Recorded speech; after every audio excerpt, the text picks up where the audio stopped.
Yo, you know what it is, man. CORTEZ back with another exclusive full court press episode. Listen, this episode right here is going to be real spicy. We got a lot of things to talk about. The culture is in a frenzy right now. We're going to get to it. It was a huge card this weekend in Brooklyn. Shouts out to my guy T-Top, the No Cut event. We're going to get straight to it. Before we start the recap and break down everything that was going down this Sunday at the No Cut event, make sure y'all subscribe to the channel. Thank you for all my supporters. Thank you for everyone that's been liking the new blogs, everyone that's been commenting. Please, y'all, I really want to continue this. I got some other ideas and other things I'm going to implement on this channel, but I need y'all support, so make sure y'all subscribe, make sure y'all comment, make sure y'all like, and I am really going to address everything from the event to it actually being in Brooklyn, T-Top being a battle rapper and a league owner, the bad news and NEWZ situation, of course, Twerk and Rex and everything else in between. So let's get right into it. This Sunday, March 9th, Biggie. The day that Biggie passed away, T-Top brought a battle rap event to Brooklyn. A huge venue, actually. I know the area, but I never knew that venue. And he picked a dope venue. It fit, I would say, maybe over 1,000 people in there. He might not have sold 1,000, but he had some people in there. It was definitely over 500 tickets sold in there. So, you know, business-wise, I think he made some good money. And that will allow him to capitalize off the first event and get to another card where maybe he can do things and structure things better. The wait for this battle to start was crazy. That was one of the main things that maybe set off the night in the wrong direction. So T-Top, we support you. I support you. You know you my G, bro. You know what I'm saying? But we can't be waiting 2 hours. 2.5 hours before the first battle. Nah, like, you know what I mean? And I'm only saying this because I do feel like right now the culture is in such a fragile state that we want these events to not only go right, but we want them to have dope battles and have the dope energy that we know that's needed in order to revive that missing aura that's been around battle rap. You know, that aura has been missing for a few years now. So, you know, people like T-Top, myself, all the other battlers in the building, we definitely understand what that feeling is. So we want to restore that, and waiting 2.5 hours is not going to do that. So, you know, whatever happened with all these battlers and calling them, and I heard that some dudes didn't want to go on first or whatever it is, T-Top, nip that in the butt. Let them know straight up, bro, you're booked and I need you to perform at this time. You understand? Start implementing some guidelines, start implementing some structure. And, you know, and dudes that don't follow it, you don't need to book them. You know? So, you know, that's one thing. Yeah, the pay-per-view, the in-between times of battles, you know, you got to build some more content. You got to get some interviews. You got to get more music videos. You got to do some. You really have to put on a show for the pay-per-view as well as a show for the people in the venue.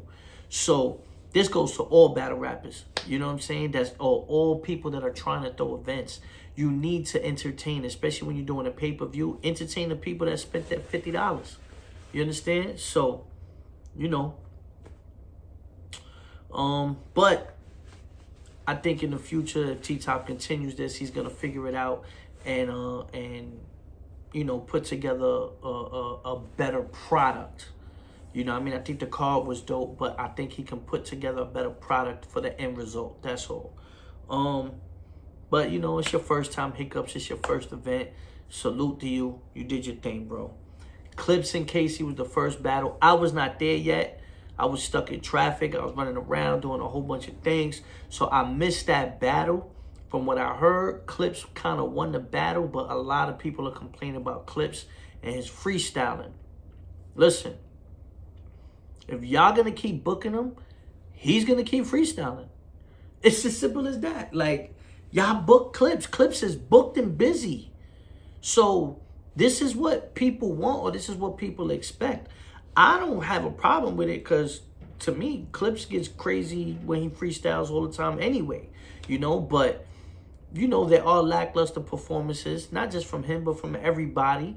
But, you know, people are expecting to see a certain Charlie Clips. But Charlie Clips is booked and busy. So, honestly, if y'all going to keep booking him, you know what you're going to get. Why are you complaining? You know what you're going to get. He's going to show up. He's going to freestyle. And the thing is, he don't be dying. Y'all don't be killing him. That tells you how crazy battle rap is. Everybody be complaining about Clips and him freestyling and not taking it serious. He don't be dying. If he was dying, then he wouldn't be booked and busy. Where's the lie? Where's the lie? So I don't know. But like I said, I didn't see that battle. Shouts out to Clips. Shouts out to Casey. But I did walk in the building in the middle of this battle, and it was Geechee. And he was battling somebody. And I don't know the dude's name, nor do I care to know the dude's name. Geechee just had a layup this weekend.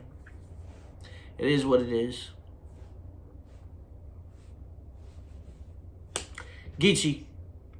Now, T-Top, I will say this. How do you have a card in Brooklyn and don't have Brooklyn battle rappers on the card?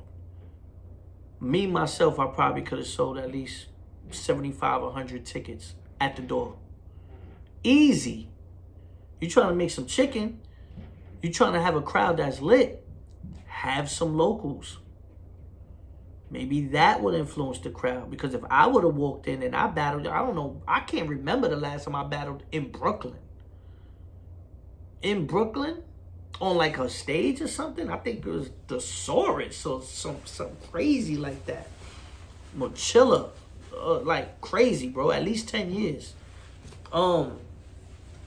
Brooklyn don't get events like that. So for my peoples, I would have came out, or let's say Misfit, or you know what I mean? Even if you would have got a Jerry West or somebody, oh man, it could have been very, very, very, very, very, very lit. Very lit. We could have turned up that energy in there, you know? But, you know, there'll be more events, I'm pretty sure. But after the Geechee battle, I think it was Snake Eyes and Nitty. And this battle was actually dope. Like, you know, people always going to say, oh, Nitty's going to win. Yo, Snake Eyes was on that boy helmet. I'm going to keep it a buck with you. Snake Eyes continues to just prove people wrong, show up and have good performances. He knows how to sell a battle. He spices it up. Like, shouts out to Snake Eyes. That battle's a debatable battle. That battle is a debatable battle. Now, I know Nitty has a bigger battle coming up against Daylight. But Snake Eyes was focused on at the task at hand. And that was Rum Nitty on March 9th in Brooklyn. And he did his fucking thing. So, salute to Snake Eyes. I got that battle a 2-1 debatable either way. But off the first watch in the building, I gave it to Snake Eyes. So, I don't know, man. I gotta watch that back though. I definitely gotta watch that back. But I definitely was leaning more towards Snake Eyes than Rum Nitty, which was crazy. The next battle was Tay Rock and Eness. Tay Rock and Eness. I did not know I wanted that battle the way I seen that battle, and I realized how much I wanted to see that battle. That battle was fire. That battle was really, really fire. Tay Rock does what he does. But Eness's flow and his swag and his cadences, yo, this battle was very entertaining. Very, very, very entertaining. I got Rock 2-1, But I wouldn't be mad if somebody has Eness 2-1. You know, I gave Tay-Rock the first and the third, and I gave Eness the second. You know, maybe, I don't know. One of them rounds was really crazy from Clips, and one of the rounds was really crazy from Eness out of the first two. I know I gave definitely Tay-Rock the third. So, but I comment. Y'all tell me what y'all think of those battles. Especially Tay-Rock and Eness and Snake Eyes and Nitty. I think those two were the battles that, like, they had the most competition, most competitiveness, besides the main event, which we'll get into in a minute. After that battle, it was Coffee and Swamp. Yo, Swamp was dirt. Swamp was dirt. I don't know if he wanted to take this battle serious. I don't know if he cared about the battle, but it showed that he really didn't care about the battle. He didn't prepare. He didn't, like, he cut one of the rounds real short. And I don't know. Like, I just don't understand, how do you go on stage and be that unprepared or be that, like, nonchalant and careless about your material? Like, I don't know, bro. I've been in this culture way longer than dudes. I don't move like that. I don't know why they move like that, though. Like, you know what I mean? Like, it's a waste of our time. It's a waste of Coffee's time. It's a waste of T-Top's money. You know what I mean? Like, that goes battle rap, though. Because Swamp will be on the card next month. Charlie Clips is going to be on the card next month. You understand? Like it is what it is. So, you know, I hear the culture complain about certain people and when they have lackluster performances, but I don't be wanting to hear that because y'all still book them. Y'all still send them bread. Y'all still got them on certain cards. It is what it is at this point. You know what I mean? If y'all felt the way, y'all would handle it, but y'all don't. Y'all let it rock. So, you know, it's going to happen. But I gave that battle to Coffee. And the crowd was already getting dead by then. You know what I mean? They waited 2 hours. They drinking. They smoking. You know what I mean? The first two battles was Then they get the Tay-Rock and Eness. Then they get the Snake Eyes and Nitty battles. And then it's just like from there... from there, the energy just started going down. And I saw Coffee looking very, very frustrated in that battle. I don't know. Like, you know, she was frustrated because she had some dope material, but the crowd was lit by that time. And once that happens, there's nothing you can do about it. Real talk, there's nothing you can do about it. But Coffee got that battle. Now, we're going to get into Twerk and Rex before I get into Bad News and Av. Twerk and Rex, we waited for over an hour after all the battles. That took more energy out of the building. Rex and Twerk, the material that they had for each other was not bad. Wasn't bad at all. It was actually a good battle.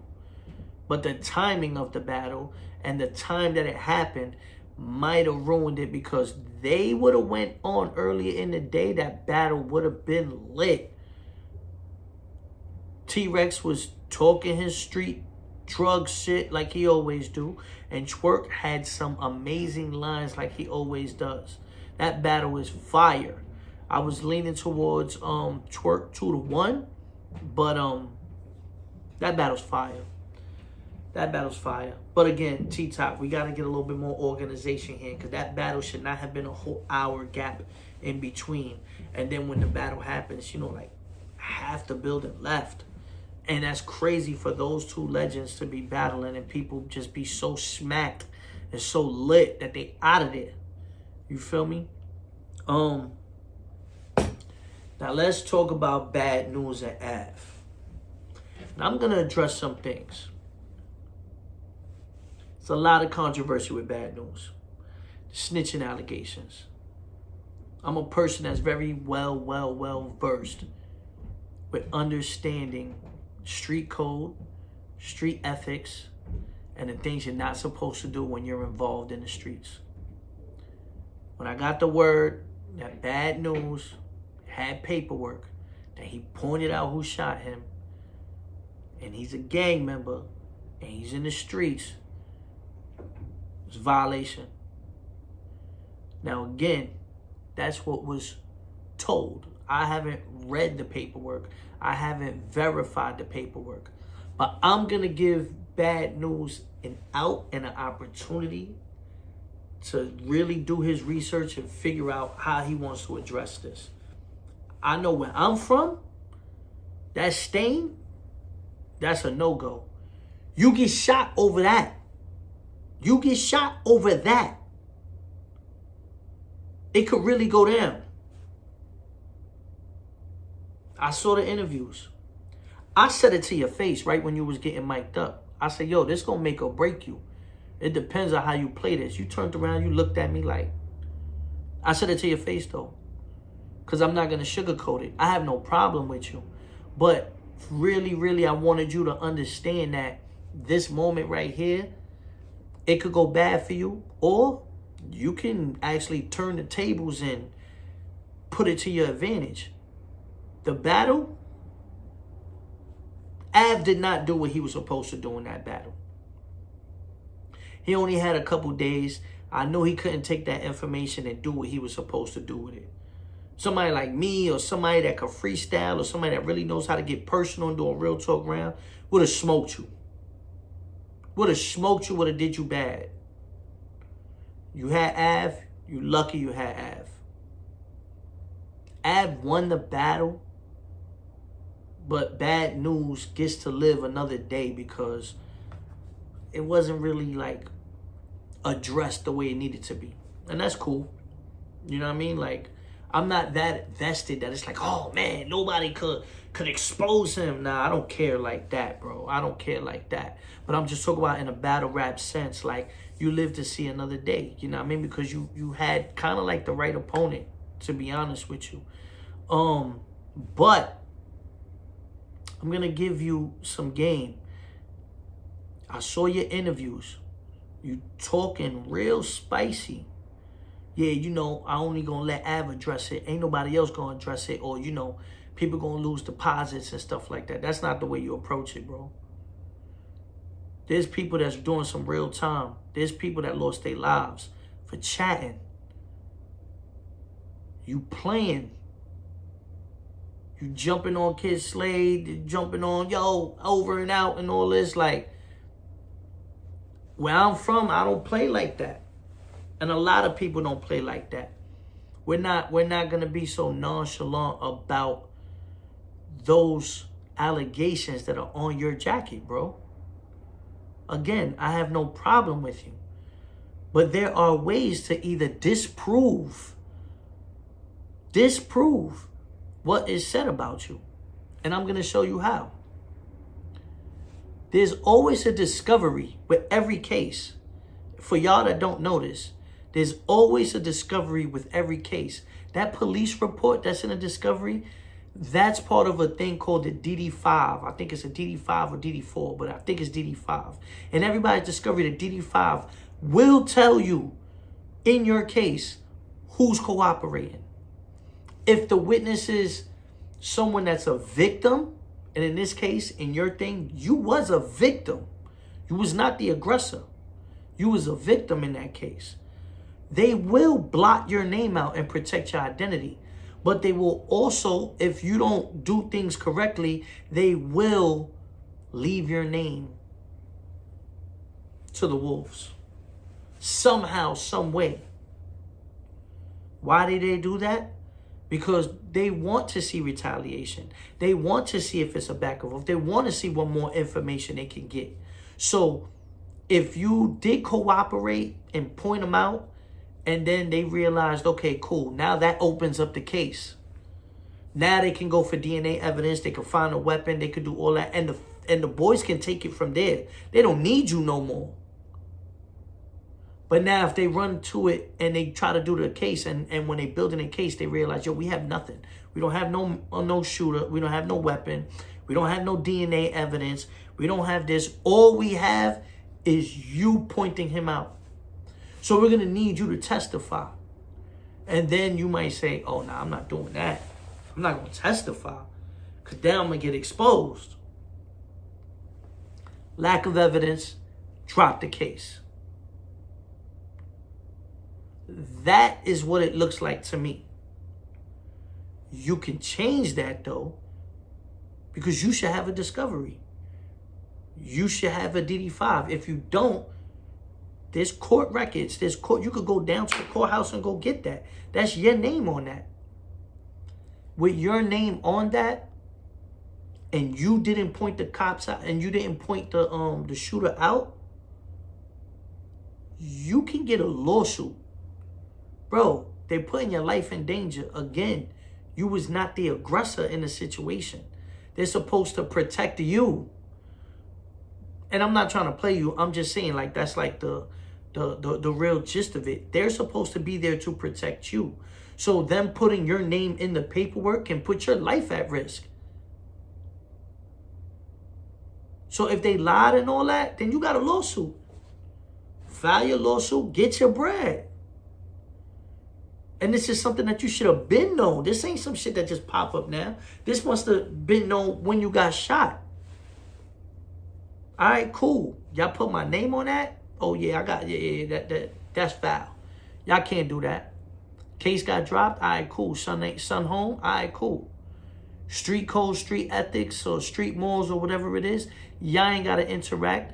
He probably had to respect it. Like, oh, all right, son ain't show up to court, or son ain't go through with it all the way.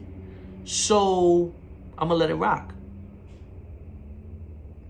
All right, cool. Y'all don't got no beef no more. You know what I'm saying? Because you didn't go to court and put him behind bars. You know, so that could have settled the whole thing. But that doesn't stop the initial pointing out, which is what I was saying you should disprove, you know. Now, if you don't give a fuck and you don't want to, you know, you don't care to explain yourself, that's cool.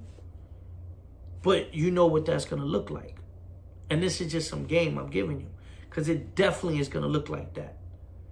And it's not hard for you to show that it's not like that. You go get that discovery. You know, there's certain things in there. Like, bro, this is paperwork. You could stop getting booked for that. That's your livelihood. You know what I'm saying? You got mouths to feed. I wouldn't let nobody play with that. You ain't going to put that type of smut on my name. I can't do it. You know what I mean? Like me, I can't do it. If you initially told and then you fell back afterwards because you knew you were going to have to testify, you still told, bro. You didn't tell and they lied on you, go get that discovery, go to the courthouse.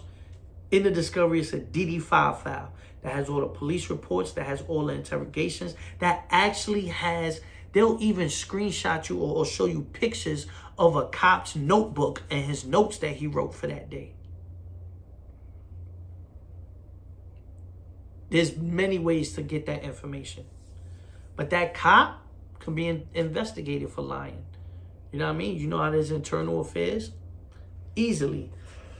You got shot, bro.